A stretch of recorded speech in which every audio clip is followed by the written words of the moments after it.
C'est quelque chose qui a été reconnu depuis longtemps en disant simplement notre ensemble physique, émotionnel et mental, un ensemble de mécanismes qui, en eux-mêmes, n'ont pas la connaissance. Notre structure mentale a certaines connaissances, mais extrêmement limitées. Et notre essence est là pour utiliser notre ego, cette machine extraordinaire qui est notre ego, pour exprimer sa volonté dans le monde. Parce que si on y pense bien, on a un corps physique, on a des émotions, on a des pensées. Mais qui a ça? Qui a ça? Qui a ça?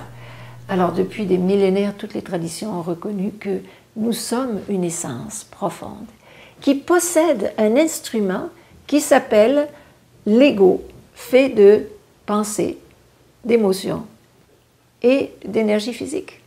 Alors ça, c'est un instrument. Un instrument, c'est une machine. Le problème, c'est que lorsqu'on n'est pas en contact avec notre essence, c'est la machine qui conduit notre vie. C'est un petit peu comme si on monte dans une auto, puis c'est l'auto qui dirige notre voyage.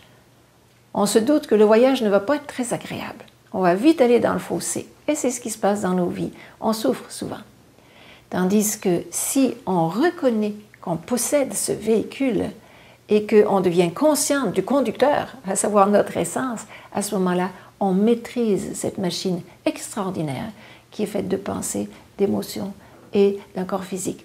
On peut faire en sorte que cette machine de l'ego soit sourcée par la lumière de notre âme et serve l'intention de coopération et de création de notre âme dans le monde.